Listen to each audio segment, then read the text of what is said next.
Yo, what's going on, guys? Welcome back to the channel. Noobster back with another Wonderlands build video. And yeah, I'm back. I've been away for a little bit. I was out of town for about a month or so, and then I came back. I was trying to adjust. I had a lot of work because I was away for so long, so I had to catch up on all that stuff. So I do apologize. But yeah, I have a few videos and a few builds that I've sort of thought about, haven't fully finished making. But I think this one is pretty solid. I went ahead and got it set up and have most of the gear as ascended. A couple pieces are primordial, but I think that's okay. Anyway, this is a Blightcaller and a Graveborn build. And as you can see, there is no health and just a ton of shield. And the shield could be more. I think the shield that I'm using is actually a primordial, so it could be better, but 15,000 is plenty, and you're barely going to die anyway with this. Anyway, so let's get right into the build itself.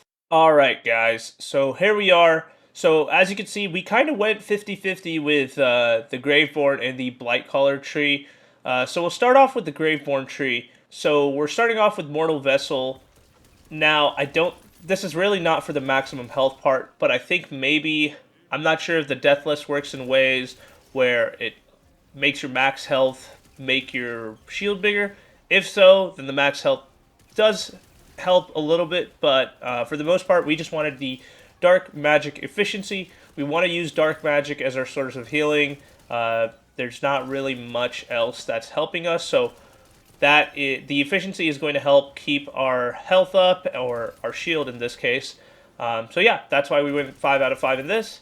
Next is Essence Drain. This is just going to help us with our spell cooldown rate. Next is Faithful Thralls. The more companions we have, the more damage we deal. Dark Pact. This is a dark magic based build. So want as much dark magic damage as possible. So 5 out of 5 helps us with that. Next is Dark Hydras. This is going to go hand in hand with Faithful Thralls.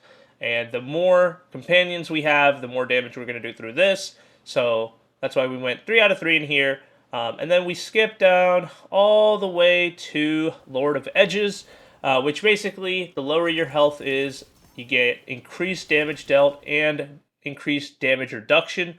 And because we have 2 points in this, we're actually getting a huge bonus to our damage dealt, and it's actually doing a significant amount of damage reduction as well. Now, one thing about this build, the actual, what are these called? The action skills, or abilities you want to call them, they are terrible for Graveborn with this skill tree because we literally are just using shields. So, yeah, I tried it with Reaper of Bones, but literally as soon as you activate it, it literally puts you to the immortality or the invulnerable state because you have no health. And then Dire Sacrifice, it's better if you have more health, but we're at 1, so literally the damage is going to be next to none. So we did use the Blightcaller action skills here, and both of these are interchangeable. I think Plague Storm is a little bit for bossing. A Bog Totem is better for mobbing, but you could use both of them in either scenario. So, starting off, we're going to go into Virulence a little bit later, but starting off with Geist of the Shell. Geist of the Shell is a big sort of chunk damage. Pretty nice ability, not really entirely necessary, but I do like Geist of the Shell. It sort of brings out that Blightcaller feel a little bit, so I do put 5 out of 5 in here. Wraithmail, this is going to help also increase our, or not increase, but this is going to help us restore our ward while we're just killing things. And then this obviously goes hand in hand with Restore the Veil, which is going to convert our dark magic damage to restore ward instead of health.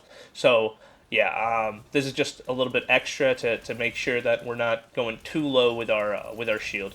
Next is Flawless Edge. So the more ward you have, the more damage you're going to deal. We actually have 9 out of 5 in here because of our armor. And next we have Worst Curse. We didn't put 3 out of 3 in here. Honestly, you can. I kind of put them elsewhere. you can kind of choose, but this is really not that. Ability damage is not a big part of this build, and neither is spell damage. You could use spell damage guns if you'd like, and then put the extra point in here, but I just prefer the setup that I have right now. Next, Burnt Offering. Basically, whenever we apply fire status effect, we are going to get increased gun damage, and so this is pretty good. But again, because this is a dark magic build, we don't proc this too often. But I'll show you how we do proc it a little bit. And then, of course, last but not least, we talked about this earlier, Restore the Veil, which is going to restore our ward instead of our health whenever we deal dark magic damage. Here are our hero stats. So obviously, we maxed out strength. You want to go ahead and do that. Then we did the rest in spell cooldown, and then the remaining in the skill cooldown. You can move this around if you'd like. You can put it into Constitution if you want more health, or more shield, I mean.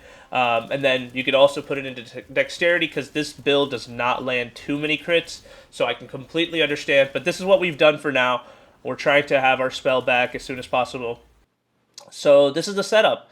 Let's go ahead and look into the inventory. So as you can see, a bunch of dark magic stuff. Disregard the Goblin Pickaxe. That's dark magic, but it really doesn't matter. This is just, the Goblin Pickaxe is a standard melee weapon for gun-based builds. Whenever you pick up gold, you're going to have increased movement speed, spell cooldown, action skill cooldown, all that good stuff.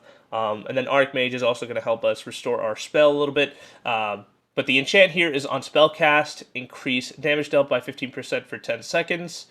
Now on our guns, we have on action skill start, increase gun damage by 40% for 10 seconds on all 4 of our guns.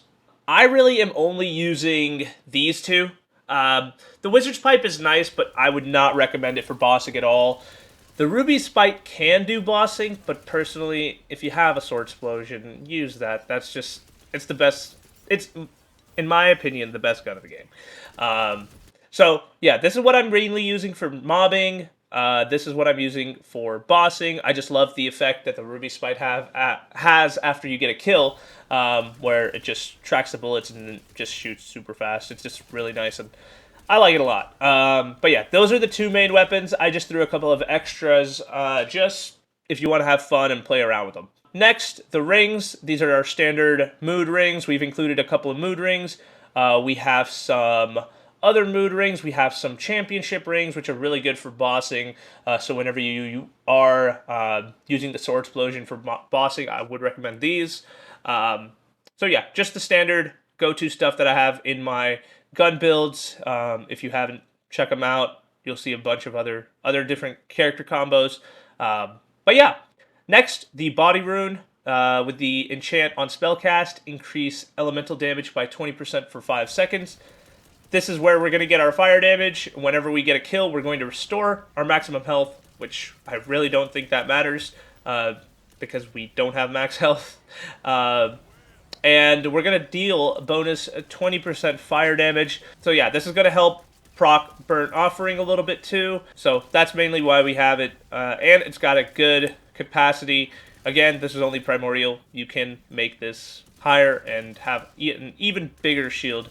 But this is all we had for now. So, and next we have the Deathless. This is Ascended, and this is very, very good. A very god-rolled piece right here. It has Blightcaller power and Graveborn power. And it has ability damage, gun damage, and all damage dealt.